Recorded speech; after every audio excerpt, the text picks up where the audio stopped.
Indonesia saat ini kena yang dinamakan middle income trap country, yaitu istilah di mana kelas menengah tidak bisa naik ke kelas atas. Jadi negara Indonesia yang berada di kelas menengah ini tidak bisa naik. Sekali lagi harus digarisbawahi, tidak bisa naik di kelas atas atau tidak boleh. Negara yang terjebak di dalam middle income trap adalah negara yang GDP per kapitanya adalah antara $3.500 sampai $5.000 per kapitanya seperti Indonesia. Banyak negara yang terjebak di kelas menengah itu selama puluhan tahun. Misalnya Brazil itu lebih dari 30 tahun baru keluar dari istilah negara dengan middle class income-nya. Argentina juga sama, puluhan tahun juga baru bisa keluar. Ini yang terkadang membuat kita berpikir, seandainya saja ya kita ini adalah kepala negara Amerika atau kepala negara Cina, di mana keduanya saat ini memainkan perdagangan internasional lebih dari 30%, lebih dari 70%. Maka negara pasar harus dibuat GDP-nya tidak di bawah dan tidak di atas, di trap. Mengapa? Karena kalau negara-negara pasar tadi income-nya naik, maka negara tersebut harus menjadi negara produsen. Dan ini malah menjadi kompetitor negara besar.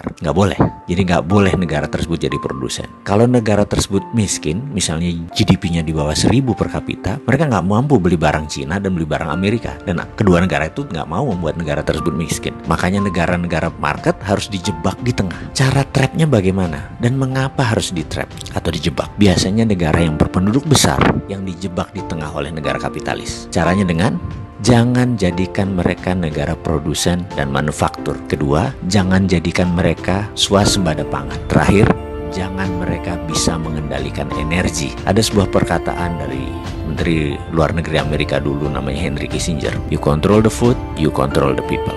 You control energy, you control the country. Kalau mau mengendalikan rakyat, kendalikan pangan mereka. Kalau mau mengendalikan sebuah negara, kendalikan energi mereka, minyak bumi mereka. Kita kasih contoh sederhana negara Venezuela yang baru-baru ini. Negara ini menghasilkan minyak lebih besar dari Indonesia. Suatu saat Venezuela melawan dalam tanda petik Amerika dengan menjual minyak mentahnya ke Cina. Amerika marah dan Amerika membuat Venezuela menjadi failed state atau negara gagal dengan financial warfare yang dilakukan oleh economic hitman-nya, pasukannya CIA-nya Amerika. Dan kita semua tahu negara tersebut dalam setahun terjadi hyperinflation. Mata uang Venezuela nilainya jatuh 1.000.000% sampai harus menerbitkan cryptocurrency sebagai ganti mata uang negara mereka. Sebagai catatan, Amerika sangat memperhatikan homeland security-nya. Jadi mulai dari ujung benua Amerika Utara sampai ujung selatan Chile, Argentina harus di bawah kendali Amerika. Jadi ya hal-hal negara seperti Venezuela ini disikat pasti. Oke, kita kembali ke topik. Bagaimana supaya kita keluar dari jebakan middle income country tadi? Kalau saya boleh memberikan saran, bagaimana kalau kita pakai apa yang Taiwan pakai, apa yang Cina pakai, apa yang Singapura pakai, apa yang Jepang pakai